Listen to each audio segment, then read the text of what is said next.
The wandering trail. Have you ever felt like you've been walking in circles, even when following a straight path? That the forest itself was playing tricks on your mind? I thought it was just exhaustion or a poor sense of direction, until I discovered the truth about Trail 237 in Yosemite. My name is Mike. I've been a park ranger at Yosemite National Park for almost 9 years now. I've seen my fair share of strange occurrences, from wild animal encounters to lost hikers with bizarre stories. But nothing compares to what happened last October. It started when the local patrol sergeant mentioned a disturbing pattern of missing hikers. 3 separate incidents over 6 months, all experienced backpackers, all last seen on the same remote trail. A trail I patrolled regularly. Maybe it's just coincidence, he suggested. But can you check it out, Mike? You know that area better than anyone. I agreed, though I wasn't particularly concerned. The trail wasn't treacherous, a moderate 5-mile loop through old-growth forest. I'd hiked it dozens of times. Still, I decided to be methodical, bringing my GPS device to map the exact route. The autumn morning was crisp, fog hanging between the trees as I set out. I marked waypoints every quarter mile, making detailed notes about trail conditions. Everything seemed perfectly normal that first day. I completed the loop in about 3 hours, documenting the entire path. The data showed exactly what I expected, a clear loop with no dangerous areas or confusing junctions. 3 days later, I returned to conduct a more thorough investigation. Same equipment, same starting point, same time of day, but something felt different. The air seemed heavier, the forest quieter. I shook off the feeling and started following my previous GPS coordinates. About 2 miles in, I noticed the first discrepancy. According to my GPS, I was exactly on my previous route, but the landscape didn't match my notes. Where I documented a small stream crossing, there was now only dense underbrush. I double-checked my coordinates. They matched perfectly with my previous hike, yet the terrain was completely different. I pressed on, growing increasingly uneasy as more inconsistencies appeared. A distinctive rock formation I'd photographed was simply gone. A clearing I'd noted had become thick forest. Yet my GPS insisted I was following the exact same route as before. 3 miles in, the trail suddenly ended at a rock wall I'd never seen before. It was impossible. I'd completed the full loop just days ago, and there had been no such obstacle. My GPS showed I was right on track, in the middle of what should have been a clear path. That's when I saw it, half hidden under fallen leaves near the base of the rock wall. A backpack, and not just any backpack, but one matching the description of a hiker who'd gone missing 2 months earlier. Inside were personal items, a journal, water bottle, and a cell phone with a dead battery. My heart racing, I called for backup and began documenting everything. While waiting, I walked back about 50 yards to get a better signal and froze. My own boot prints in the soft soil just stopped, as if I'd materialized out of thin air halfway down the trail. The search team found me an hour later. We recovered the backpack and organized a larger search party for the following day.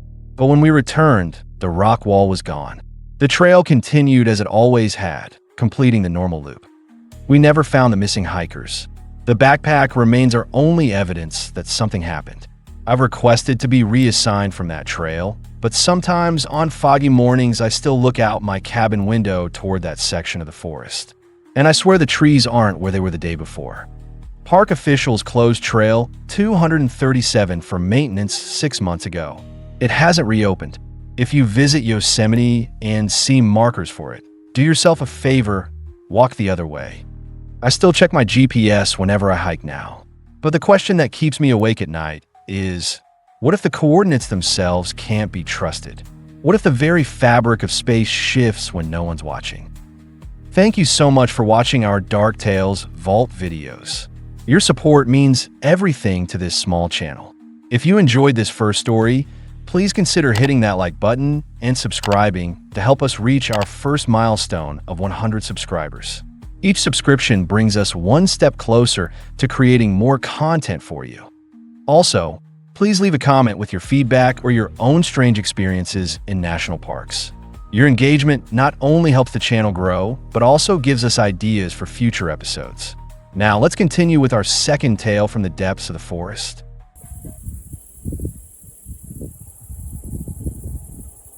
The recurring turn. What would you do if you saw the same person in the same spot every single day? Not just someone who looked similar, the identical person wearing the identical clothes with the identical expression. That's been my reality for the past 3 months on Route 129 in Great Smoky Mountains National Park. I'm Jack, a supply driver for the park's remote stations and ranger outposts. 15 years I've been driving these mountain roads, through blizzards, thunderstorms, and the thick fog that gives the Smokies their name.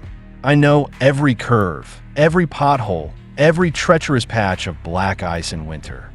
There's this one hairpin turn about halfway up the eastern ridge. Locals call it Widow's Bend, one of those ominous names that stick after enough accidents happen. It requires your full attention, even in perfect conditions. The drop-off is steep, the guardrail minimal, and the road narrows right where it shouldn't. On March 12th, I was making my usual Wednesday delivery when I spotted her for the first time. A woman in a flowing white dress standing just beyond the guardrail at Widow's Bend. She had long dark hair and was staring out over the valley.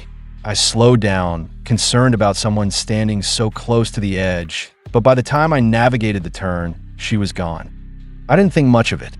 Tourists do strange things for photos all the time.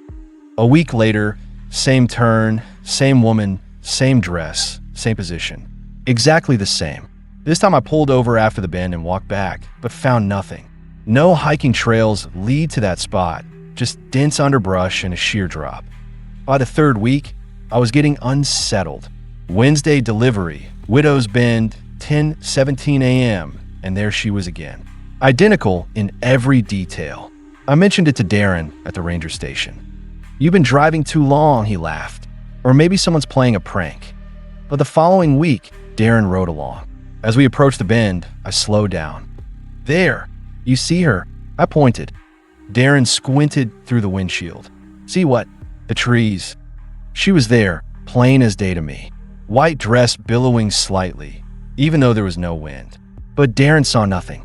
After that, I became obsessed. I started taking different delivery days, different times. No woman. Only Wednesdays at 10:17 a.m.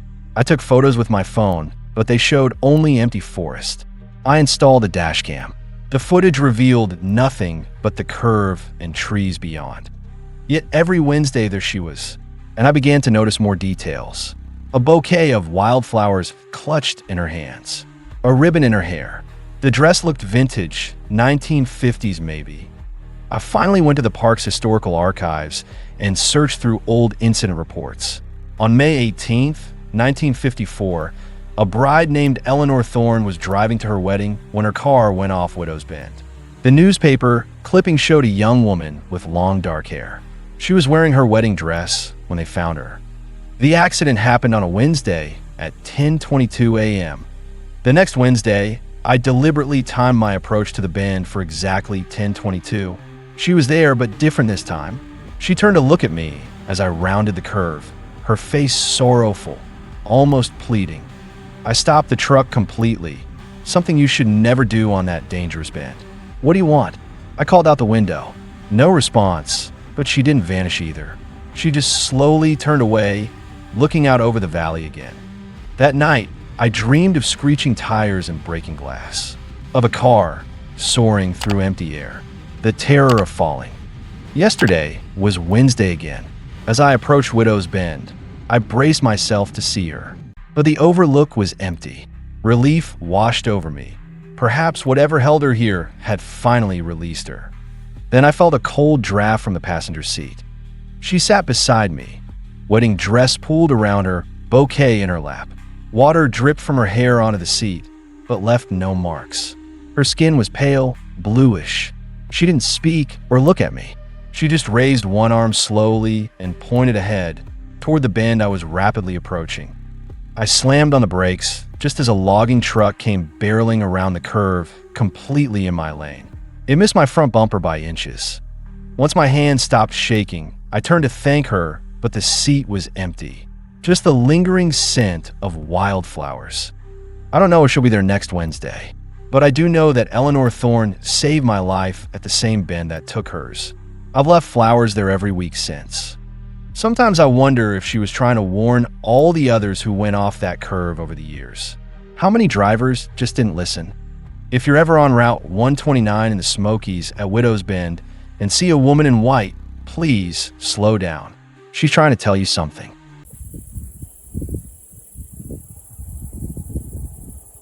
The night footage. Did you know that some things don't want to be seen? That they actively resist being documented? I never believed that until I worked as a wildlife monitoring technician in Redwood National Park. Now I'm not sure what to believe anymore. My name is Alex. Last summer, I was hired to install and maintain a new network of high-definition wildlife cameras throughout the park's northern section. The research team was tracking declining populations of several nocturnal species and needed comprehensive night footage from deep forest locations. The setup was cutting-edge, motion-activated cameras with infrared capabilities, satellite uplinks to stream data directly to our servers, and solar-powered batteries for continuous operation. Each camera had a 4 terabytes memory card as backup. It was a dream project for someone like me who'd specialized in environmental technology. The first 2 weeks went perfectly. We captured incredible footage of owls, foxes, raccoons, and even a mountain lion with cubs. The researchers were ecstatic with the data. Then came the anomalies. It started with camera 7, our deepest unit in the old growth section. One morning, I noticed the previous night's footage was missing from the server. The camera showed as online and functioning, but the 6-hour nighttime block was simply absent. I assumed it was a transmission error and hiked out to check the physical backup. The memory card showed the same gap, as if the camera had simply turned off from 1 a.m. to 7 a.m., then resumed. But the power readings showed consistent operation throughout the night. The next night, the same thing happened with camera 4, then camera 9. Within a week, all 12 cameras were showing the same pattern. Perfect daytime footage, but consistent 6-hour gaps every night. I replaced memory cards, checked for moisture damage, reprogrammed the entire system. Nothing worked. The IT department suggested we might be experiencing sophisticated hacking, but there was no evidence of intrusion in our firewalls. That's when I decided to monitor the feeds in real time. I set up in my cabin with multiple monitors displaying all camera feeds simultaneously. At midnight, everything was normal. Moonlight filtering through massive redwoods, occasional small animals crossing the frame. At 12:58 a.m., camera 7 showed something unusual. A shadow moved between trees. Too tall and thin to be a bear, too large for a human. I leaned closer, adjusting the contrast. The shape was at least 9 feet tall, bipedal, but wrong somehow. Its proportions were stretched, limbs too long. Before I could process what I was seeing, the feed cut out. My screen displayed connection lost. One by one, within the span of 3 minutes, all cameras went offline. I called my supervisor immediately, but she suggested it was probably just technical issues combined with an elk or bear. I wasn't convinced. The next morning, all cameras were back online, with the same 6-hour gap in footage. I needed to see for myself.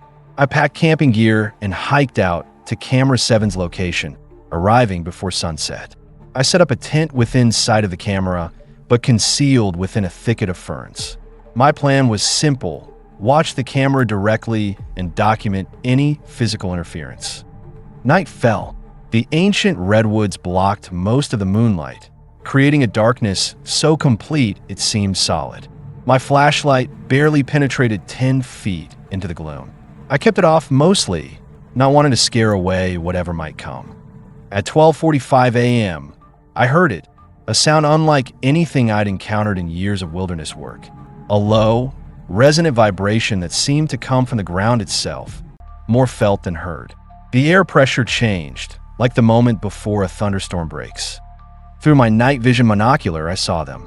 3 figures, impossibly tall and thin, moving between the massive tree trunks with an unsettling grace. They weren't walking so much as gliding. Their heads nearly reached the lowest branches, 15 feet up. I froze, not daring to move or breathe. One approached the camera. Its limbs were wrong. Too many joints, bending in impossible directions. It didn't touch the equipment. It simply stood before it, swaying slightly. Then it turned, and although I couldn't make out facial features in the darkness, I knew with absolute certainty that it was looking directly at me. My camera, my phone, my flashlight, all dead simultaneously. Complete technological failure. I don't remember running. I don't remember how I found my way back through pitch-black forest. I woke up at dawn, somehow back in my cabin, my clothes soaked with dew and torn from branches. When I checked the servers, all cameras were functioning normally again. The night's footage was missing, as usual. I drove immediately to Camera 7's location, expecting to find my abandoned tent and gear. Everything was exactly as I'd left it, except all of the cameras had been physically rotated to face in different directions. Not damaged, not tampered with, just redirected. Each one now pointed at another camera's location, creating a closed circle of surveillance. I quit that afternoon. My supervisor thought I was having a breakdown. Maybe I was. They've replaced the cameras 3 times since then. They've installed tamper-proof housings, hidden surveillance watching the surveillance. Nothing helps. The footage still disappears. The research project was officially abandoned last month. Some things don't want to be seen, and after what I experienced, I think there's wisdom in respecting that desire. Whatever walks among those ancient trees at night has been there far longer than our cameras, our science, or perhaps even our species. If you ever find yourself in old-growth redwoods after dark and feel the air pressure change around you, don't look up. And whatever you do, don't try to record what you see.